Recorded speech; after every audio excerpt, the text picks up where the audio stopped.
L'art à l'écoute. L'art à l'écoute, ce sont de brèves incursions dans l'histoire de l'art, proposées par des mots et des arts, histoire de voir ou de revoir quelques grandes œuvres. Aujourd'hui, nous parlons de Raphaël. Quand Raphaël mourut, la peinture disparut avec lui. Quand il ferma les yeux, elle devint aveugle. Ces mots de Giorgio Vasari nous montrent à quel point le nom de Raphaël est devenu synonyme de la perfection en peinture. Aujourd'hui, on peut même dire qu'il est l'un des symboles de la Renaissance italienne, au même titre que ses contemporains, Léonard de Vinci ou Michel-Ange. Raphaël est le plus jeune d'entre eux. Il est né le 6 avril 1483 à Urbino. Presque 30 ans le séparent de Vinci.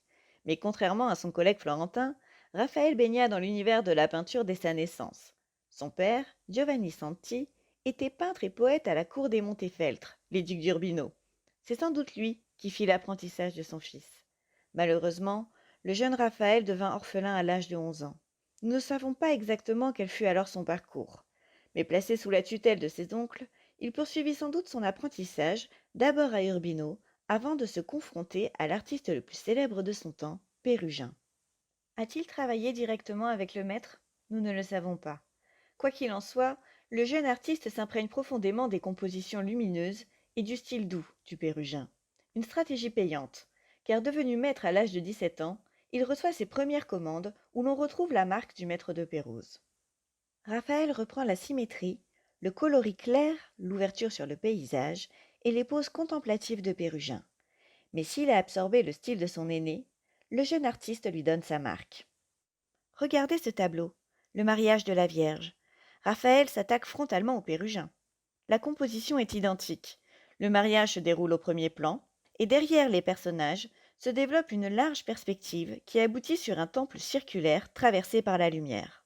Raphaël montre qu'il a assimilé et dépassé l'art de Pérugin. La perspective est plus dynamique dans son œuvre, ce qui crée un espace plus ample et plus profond, lui permettant ainsi de créer une œuvre plus harmonieuse grâce à la rime plastique entre la forme du tableau et le dôme du temple. Le traitement des personnages aussi est différent.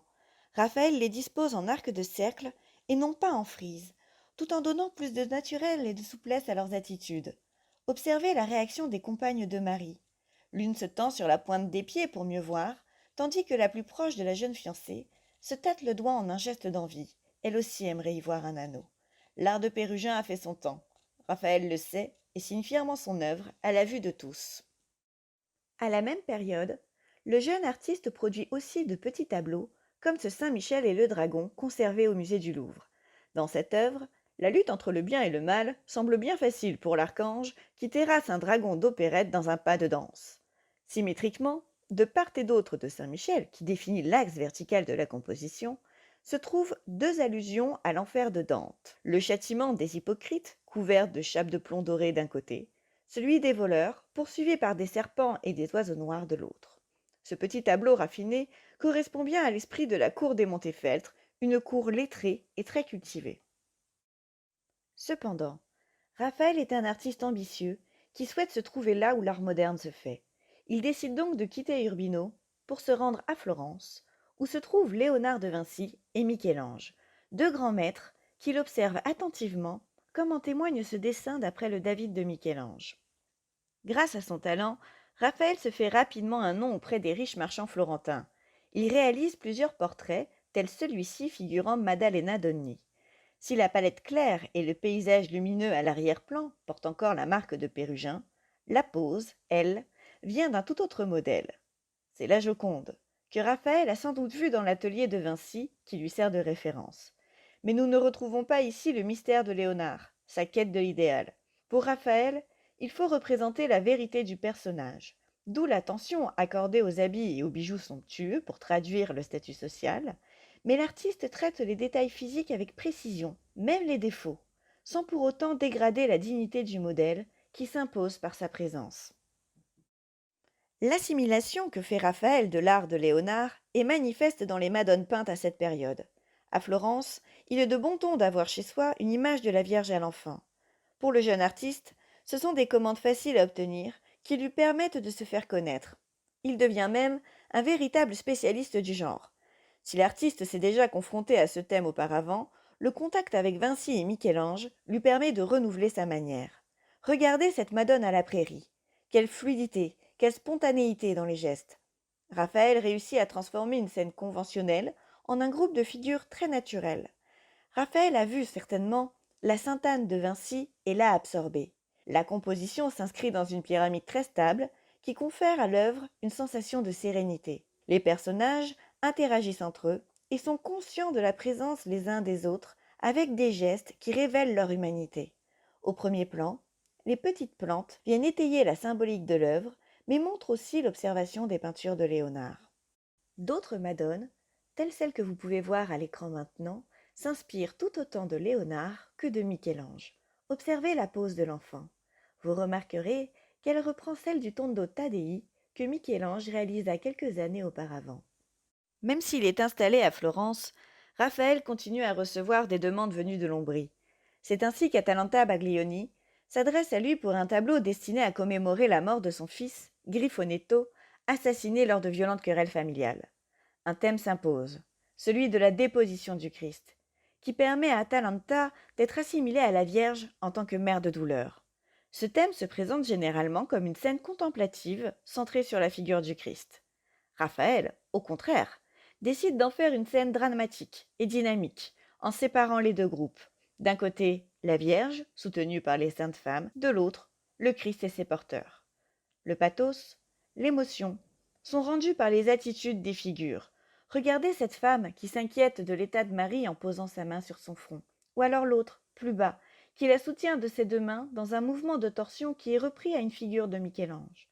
De l'autre côté, les porteurs semblent peiner sous le poids du corps de Jésus.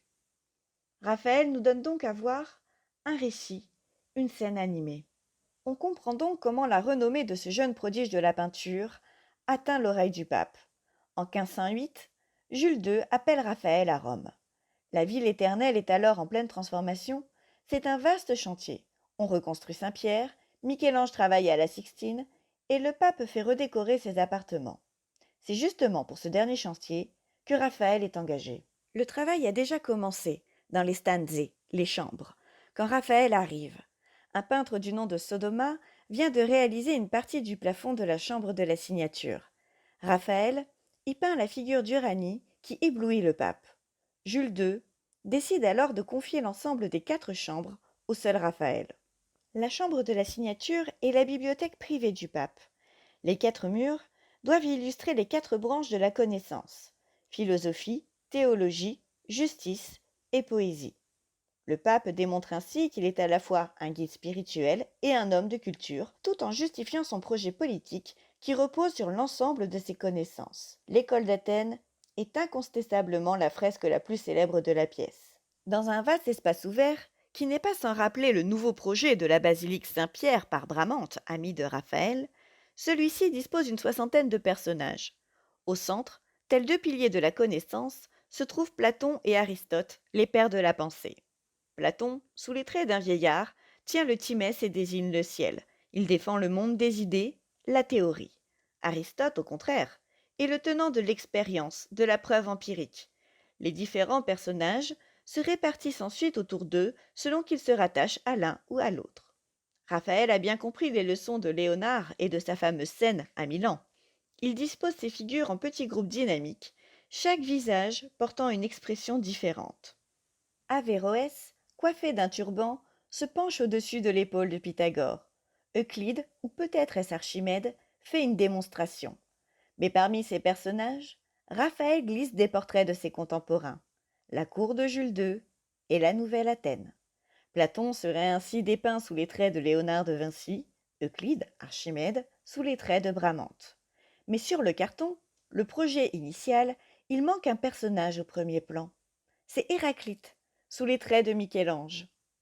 La voûte de la chapelle Sixtine vient d'être dévoilée et Raphaël a voulu rendre hommage au terrible artiste. Rassurez-vous, il ne s'est pas oublié non plus. C'est lui qui vous regarde aux côtés de Sodoma. Raphaël peut être fier de son œuvre. Il a tout juste 30 ans et c'est désormais l'artiste le plus recherché de Rome. Raphaël ne travaille pas seul. L'artiste, malgré son jeune âge, est un entrepreneur hors pair. Il s'entoure d'un vaste atelier afin de travailler sur plusieurs fronts à la fois. Raphaël conçoit la composition, réalise le carton, tel celui que vous voyez à l'écran pour l'école d'Athènes, Mais c'est son atelier qui se charge de la réalisation sur le mur.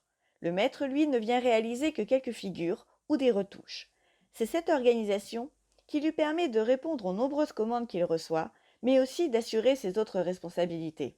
Jules II et son successeur Léon X le comblent de charges. Après la mort de Bramante, Raphaël prend la direction du chantier de Saint-Pierre. Léon X lui demande une série de cartons de tapisserie pour la chapelle Sixtine, et il est aussi chargé du relevé des monuments antiques de Rome, et encore tant d'autres demandes. Les personnages les plus puissants de Rome veulent des œuvres de sa main, tel le banquier siennois Agostino Chigi, qui lui demande le décor de sa villa. Cette résidence, connue aujourd'hui sous le nom de Villa Farnesine, se pare sous le pinceau de Raphaël et de son atelier de représentation des amours des dieux.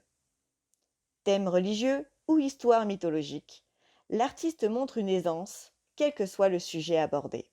Ici, la belle Galatée surgit des eaux sur un bateau coquille fantastique, entouré de créatures marines. L'artiste nous offre une composition à la fois simple et audacieuse. Un schéma pyramidal sert de cadre au personnage et confère une certaine stabilité à l'œuvre où toutes les lignes convergent vers la nymphe.